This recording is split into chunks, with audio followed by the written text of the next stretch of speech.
নমস্কার বন্ধুরা, SB academic সেন্টারের প্রত্যেকটা ছাত্রছাত্রীকে স্বাগত। হ্যালো, শুনতে পারছো তোমরা আমার কথা? তোমরা দেখতে পারছো? আচ্ছা, ঠিক আছে। প্রথম প্রশ্ন, এক দাগের প্রশ্ন। তো দেখো, আজকে আমি যে পেজটা সলভ করাবো সেটা 563 নম্বর পেজ। কত নম্বর? এইদিকে রাখি।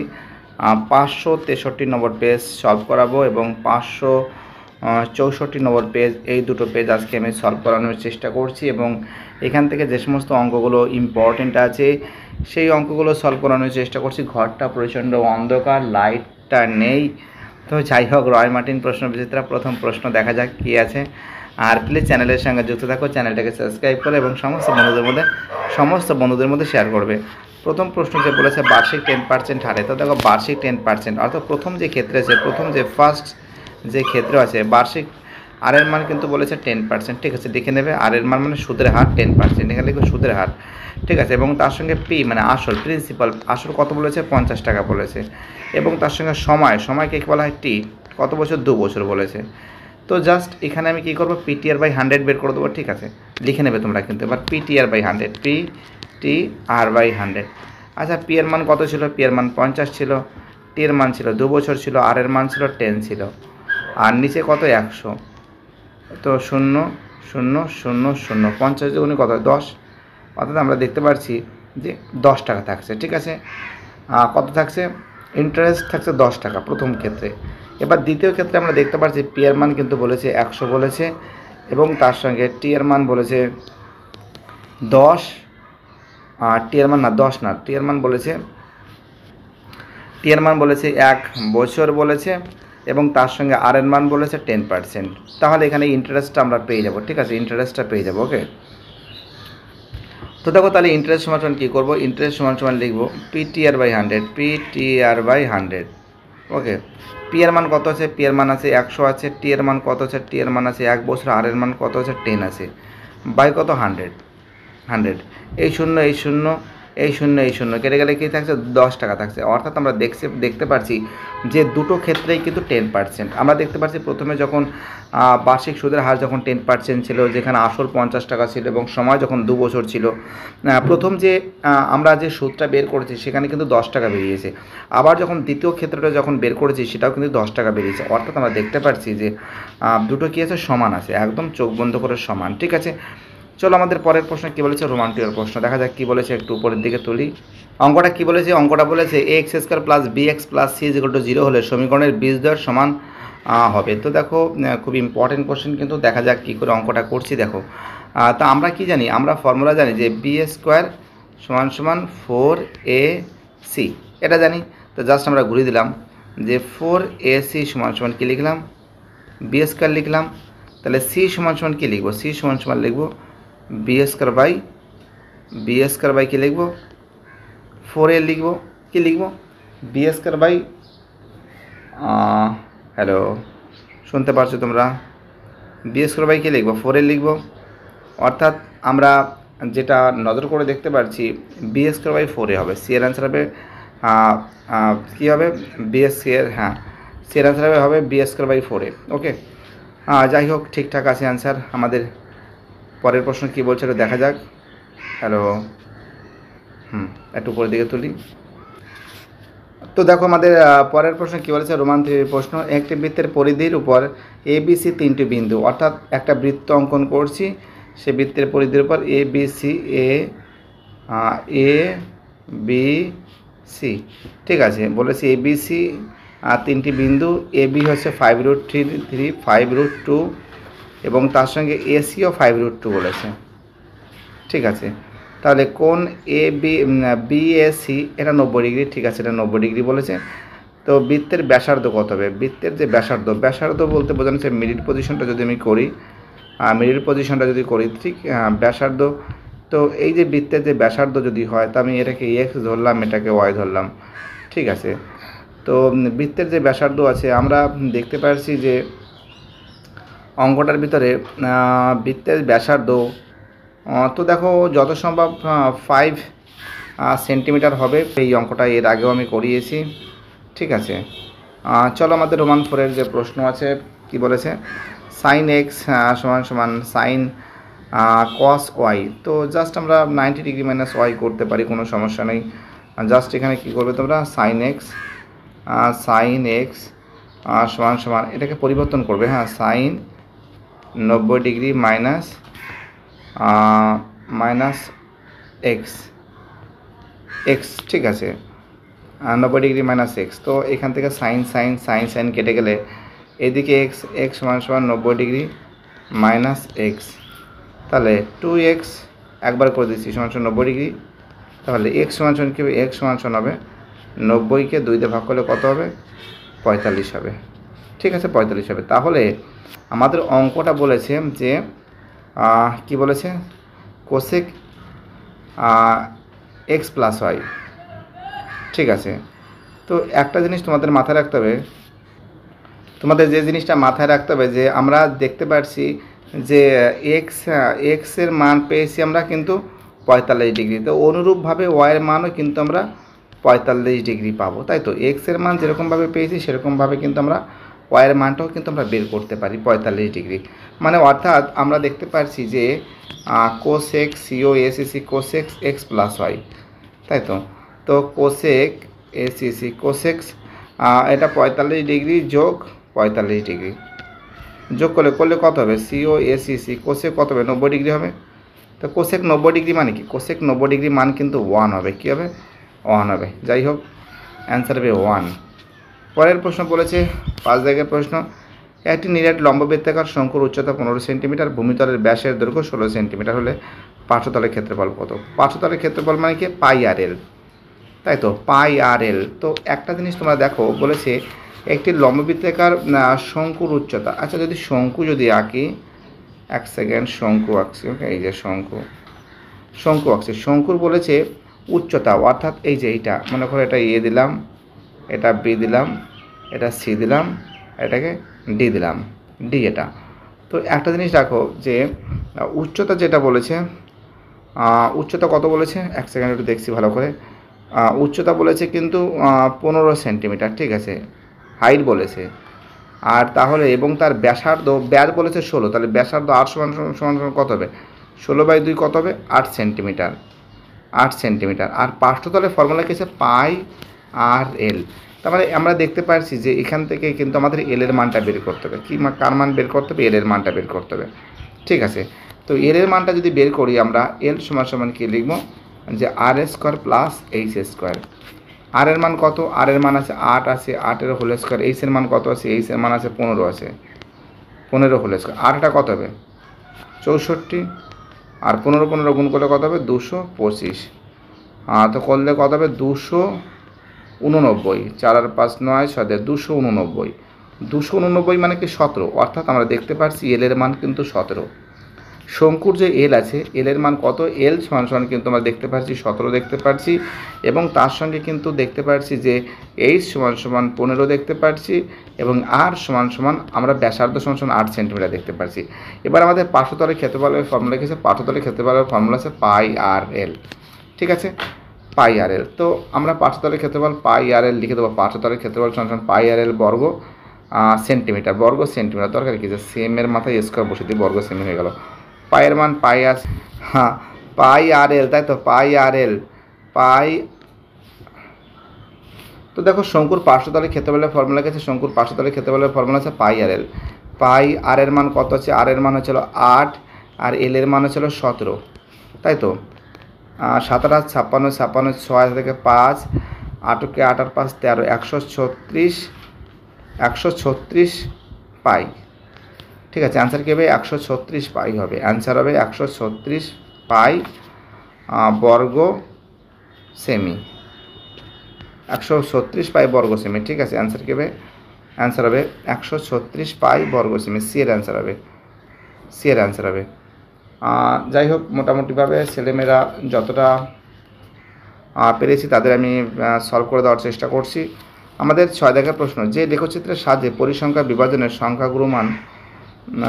সংখ্যাগুরুমান পাওয়া যায় তা হলো কি? তো দেখো সংখ্যাগুরুমান পাওয়া যায় তা কিন্তু হবে আয়তলেখ, কী হবে, আয়তলেখ হবে, ঠিক আছে। কী বলছে বুঝতে পারছো, আয়তলেখ হবে। তো যাই হোক, এবার দেখো শূন্যস্থানগুলো আছে, কি আছে দেখে নাও। যে বার্ষিক 10% হারে পি টাকার 6 মাস অন্তর সুদ প্রদেয় হলে 1.5 বছরের চক্রবৃদ্ধি সুদ দেওয়া হবে। খুব ইম্পর্টেন্ট কোশ্চেন কিন্তু। তো দেখো আমার অনেকটা শর্ট টাইম আছে, ঠিক আছে, আমাকে পড়াতে যেতে হবে, খুবই টাইম লাগবে, আমাকে পড়াতে যেতে হবে, তার জন্য মুশকিল হয়ে গেছে, নাহলে অঙ্কগুলো তোমাদের আমি করিয়ে দিতাম। একটু তো টাইম লাগবে পড়াতে। আর তোমরা জানো যে এই যে অঙ্কটা আছে, এই যে রোমান্টিক অঙ্কটা করতে হবে, টাইমটা অতটা পাচ্ছি না, আমি ঠিক করে দেবো। আর যদি এই অঙ্কটা আছে, এটা কিন্তু মান ওয়াইয়ের মান কিন্তু বাড়বে হবে, কী হবে, বাড়বে, ঠিক আছে, বাড়বে হবে। এবং পরের যে প্রশ্ন বলেছে, যেগুলো সহজ আছে ফাটাফাট করে দিচ্ছি অঙ্কটা। একটি সরলরেখা একটি বৃত্তকে দুটি বিন্দুতে ছেদ করলে সরলরেখাটিকে ড্যার বলা হয়, কি বলা হয়, একদম জিয়া বলা হয়, জিয়া বলা হয়। তো দেখো এই টাইপের অঙ্ক কিন্তু বইতে আছে, ঠিক আছে, এর অ্যান্সার হবে কিন্তু খুব ইজি আছে কিন্তু 331 পি বাই 1000, 331 পি বাই 1000, ঠিক আছে, অ্যান্সার হবে, এটা হবে। আমি তোমাদের পরে করে দিচ্ছি। আর এটা তো জানো, এক সেকেন্ড, এটা তো জানো যে 1 রেডিয়ান সমান কত কোণ হয়। 1 রেডিয়ান হচ্ছিল 1 রেডিয়ান সমান ড্যাশ সমকোণ, খুব ইম্পর্টেন্ট কিন্তু। আর ড্যাশ সমকোণ বলতে বোঝানো হয়েছে যে 2/π সমকোণ, ঠিক আছে। আচ্ছা দেখো তোমাদের বোঝাচ্ছি, 2 গুণ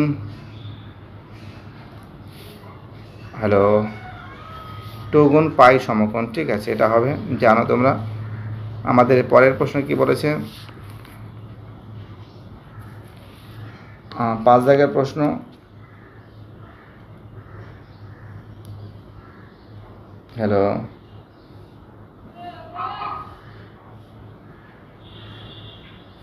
হ্যালো, তো তোমরা জানো যে তল সংখ্যা কিন্তু 6টি হবে, ঠিক আছে, তল সংখ্যা 6টি, যেটা কিন্তু তল সংখ্যাকে কিউ দ্বারা প্রকাশ করা হয়েছে, এবং তার সঙ্গে শীর্ষবিন্দু যে সংখ্যাটা আছে, শীর্ষবিন্দুকে কিন্তু পি দ্বারা প্রকাশ করা হয়েছে, যেটা কিন্তু আছে কিন্তু 8টি, এবং তার সঙ্গে ধার সংখ্যা যেটা আছে সেটা কিন্তু আর দ্বারা প্রকাশ করা হয়েছে, সেটা কিন্তু আছে 8টি, তাই তো না, পি দ্বারা যে প্রকাশ করা হয়েছে তল সংখ্যা সেটা কিন্তু 6টি, ওকে, 6টি।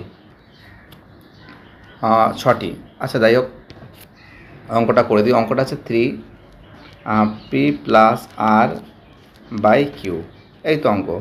আচ্ছা 3 পি এর মান পি কত, পি বলতে বোঝানো হয়েছে যে পি মানে কি শীর্ষবিন্দুর সংখ্যা, পি মানে কি শীর্ষবিন্দুর সংখ্যা, শীর্ষবিন্দুর সংখ্যা ছিল 8টি, 8 যোগ এবং তার সঙ্গে আর দ্বারা প্রকাশ হয়েছে, আর মানে কি, আর মানে ধার সংখ্যা, ঠিক আছে। আর ধার সংখ্যা কটি আছে, ধার সংখ্যা আছে 12টি আছে, ঠিক আছে, 12টি আছে। তো দেখো অঙ্কটা যেটা বলেছে 3 ব্র্যাকেটের মধ্যে 8 যোগ 12, ঠিক আছে, মানটা বসিয়েছি। 3 গুণ 12 8 কত হয়, 20 হয়, আর নিচে কি হয় না 2 গুণ 6 হয়, ঠিক আছে, 2, এটা কত আছে, 2 আছে, 3 দুগুণই 6 হয়, ঠিক আছে, আর 10 দুগুণই 20 হয়, আর 5 দুগুণই এটা 10 আছে, এটা 5 দুগুণই 10 হয়, অর্থাৎ কত হবে, 5 অ্যান্সার হবে, ঠিক আছে, অ্যান্সার কত হবে, 5 হবে। হ্যালো, অ্যান্সার কত হবে, অ্যান্সার কিন্তু হবে 5 হবে, ঠিক আছে, 5 হবে, দেখতেই পারছো।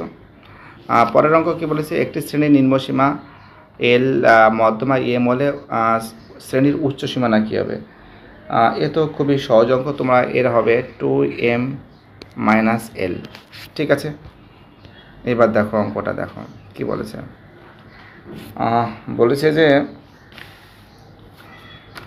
জল জমে বরফে আয়তন বাড়লে 10%, বরফ গলে জলের আয়তন 9.1/11%। এই অঙ্ক অনেকবার করেছি, এটা সত্য আছে, তাই তো, এটা কত আছে, সত্য আছে, এই অঙ্ক তোমাদের আমি অনেকবার করিয়েছি। কত হবে, 9 11 99, এটা জলের আয়তনটা বের করবে, এরকম হবে 100 সমান হ্যালো। তো এটা তোমরা শর্টকাট তোমরা এটা যদি জলের আয়তনটা করো আর এটা যদি বরফ জলের আয়তন 100 আর বরফের আয়তন 110, ঠিক আছে। তাহলে একটা কাজ করতে পারি, তাহলে জলের আয়তন 100 হলে তাহলে বরফের আয়তন কত, এটা x ধরে নিলাম। এটা যদি সরল সম্পর্ক করি, x সমান সমান কি লিখব, যে 100 গুণ 100/110, এই শূন্য কত আছে, হচ্ছে 1000/11, তাই তো 1000/11। তো 1000 না, আরেকবার দেখাচ্ছি তোমাদের। হয়েছিল, অঙ্কটা ছিল 100 গুণ 100/110, এই শূন্য কেটে গেলে কী থাকছে, 1000/11 থাকছে, তাই তো। তো এর থেকে যদি 1000/11 যদি 11 থাকে, এবং এর সঙ্গে যদি আমরা যদি অঙ্কটা যেটা বলেছে -100% যদি আমি বিয়োগ করে দিই, তাহলে কত থাকবে, করলে থাকবে এখানে লসাগু 11 থাকবে, 1100 বিয়োগ 1000 বিয়োগ করলে কত হবে, 100/11 থাকছে। 100/11 মানে কি 9×1=11%। অর্থাৎ আমরা দেখতে পাচ্ছি যে জল হলে, বরফ গলে জল হলে আয়তন হবে 9×1=11%। এটা সত্য আছে, একদম চোখ বন্ধ করে। পরের অঙ্কটা, যে এর মান 1/α যোগ 1/β হলে, তো আমরা কি জানি আলফা যোগ বিটা মানে কি -3 আলফা যোগ বিটা মানে হচ্ছিল, আলফা যোগ বিটা হচ্ছিল -8/3, আর আলফা গুণ বিটা হচ্ছে আমাদের হচ্ছিল 2/3, তাই তো। এইটা জানি। তো এখানে এর লসাগু করব, এর লসাগু করলে কী হবে, আলফা বিটার লসাগু করলে কী হবে, বিটা যোগ আলফা হয়ে যাবে, বিটা যোগ আলফা, অর্থাৎ আলফা যোগ বিটা যাকে বলে, আর নিচে কী আছে আলফা বিটা, তাই তো। এই থাকবে। তাহলে আলফা যোগ বিটা মানে কি, আলফা যোগ বিটা মানে বলতে বোঝানো হয়েছে, আলফা যোগ বিটা মানে কি -8/3, আর আলফা গুণ বিটার মান বলতে বোঝানো হচ্ছে 2/3। তো 3 কেটে দিলে কি থাকছে, 4 × 2 = 8, 4, অর্থাৎ এর অ্যান্সার থাকছে -4, ঠিক আছে, -4 থাকছে। তাই এখানে বলেছে 3 আছে, তার জন্য এটা মিথ্যা হবে, প্রথমে এটা সত্য হবে। পরের অঙ্কটা কী বলেছে, বৃত্তের বহিস্থ কোনো বিন্দু থেকে অঙ্কিত স্পর্শক দুটির অন্তর্ভুক্ত কোণের ওই বিন্দু ও কেন্দ্রের সংযোগ সরলরেখাংশ সমদ্বিখণ্ডিত, ঠিক আছে। কি বলেছে, সমদ্বিখণ্ডিত হয় করে। তো দেখতেই পারছো যে ঠিকই বলেছে, বৃত্তের বহিস্থ কোনো বিন্দু থেকে অঙ্কিত স্পর্শক দুটির অন্তর্ভুক্ত কোণের ওই বিন্দু ও কেন্দ্রস্থ সংযোগ সরলরেখাংশ সমদ্বিখণ্ডিত করে, এটা ঠিক আছে, কোনো সমস্যা নেই।